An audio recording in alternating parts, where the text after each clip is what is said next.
Hello बच्चों, आइए प्रश्न को देखते हैं। यदि एक वृत्त का व्यास एक समबाहु त्रिभुज की एक भुजा क्रमशः समान है, मतलब वृत्त का व्यास और समबाहु त्रिभुज की भुजा आपस में बराबर दे रखी है, तो इनके क्षेत्रफल का अनुपात क्या होगा, हमें ये बताना है। प्रश्न को हल करने से पहले इसकी मुख्य अवधारणा के बारे में चर्चा कर लेते हैं।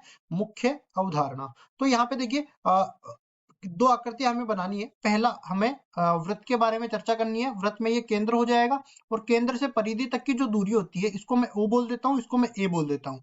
और ठीक इसी तरह यहाँ पे भी जो है ठीक इसी तरह इसको एक पूरी रेखा बना देता हूँ। तो यहाँ से अपने पास दूसरा बिंदु हो गया B।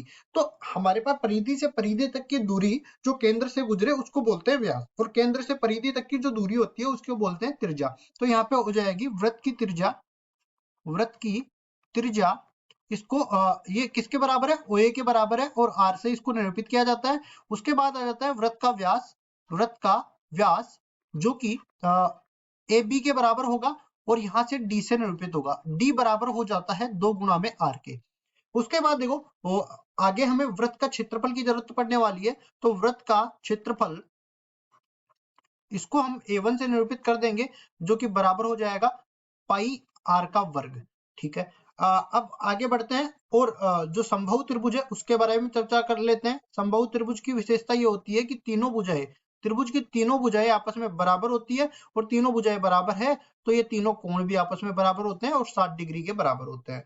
तो यहाँ पे हम लोग बोले कि समबाहु त्रिभुज, इसको मैं नाम दे देता हूँ त्रिभुज ABC। तो त्रिभुज ABC एक समबाहु त्रिभुज है, तो इसकी एक भुजा की लंबाई मैं A के बराबर मान लेता हूँ। तो यहाँ पे बोलता हूँ समबाहु त्रिभुज की भुजा, समबाहु त्रिभुज की भुजा, ये हम A के बराबर बोल देते हैं। और यहां से अपने पास क्या हो जाएगा, समबाहु त्रिभुज की भुजा आ गई तो समबाहु त्रिभुज का क्षेत्रफल हो जाएगा समबाहु त्रिभुज का क्षेत्रफल, इसको हम निरूपित करेंगे A2 से। और A2 किसके बराबर हो जाएगा, A2 बराबर हो जाएगा √3/4 भुजा का वर्ग, मतलब 1 की घात 2 के बराबर ये आ जाएगा। अब देखिए हमें जो सवाल में दे रखा है कि इन दोनों इसका वृत्त का व्यास और समबाहु त्रिभुज की भुजा आपस में बराबर है, तो हम लोग यहाँ पे कहने वाले हैं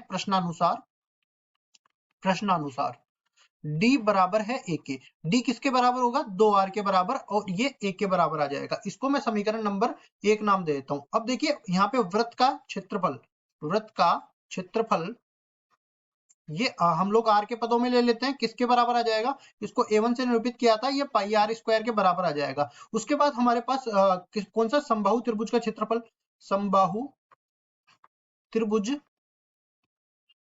का क्षेत्रफल ये हमने A2 से निरूपित किया था। तो देखिए A2 किसके बराबर लिया था हमने, वर्गमूल 3/4 गुणा में A स्क्वायर के बराबर लिया था। एक की जगह हम लोग लिख देते हैं 2R। तो यहाँ पे आगे बढ़ेंगे और पहले इसको मैं समीकरण नंबर 2 नाम दे देता हूँ। और यहाँ पे A2 का मान बराबर हो जाएगा वर्गमूल 3/4, एक की जगह आ जाएगा 2R, इस पूरे का वर्ग हो जाएगा। आगे सरल करते हैं तो वर्गमूल 3/4 ये हो जाएगा 4R स्क्वायर, 4 से 4 कट जाएगा और A2 का मान बराबर आ जाएगा वर्गमूल 3R स्क्वायर के। इसको मैं समीकरण नंबर 3 नाम दे देता हूं। अब देखिए समीकरण 2 में अगर मैं समीकरण 3 का भाग दे देता हूं, तो मतलब समीकरण 2 में भाग दे देते हैं समीकरण 3 का, तो इससे हमारे पास क्या आ जाता है कि A1 बटा में A2 वृत्त का क्षेत्रफल और नीचे समबाहु त्रिभुज का क्षेत्रफल। वृत्त का क्षेत्रफल था पाई R स्क्वायर और समबाहु त्रिभुज का क्षेत्रफल था वर्गमूल 3R स्क्वायर। R स्क्वायर से R स्क्वायर कट जाएगा, पाई बटा में वर्गमूल 3 आ जाएगा इनके क्षेत्रफलों का अनुपात, और यही अनुपात हमें निकालना था। तो यही हमारा उत्तर हो जाएगा। आशा करता हूं ये सवाल आपको समझ में आया होगा। धन्यवाद।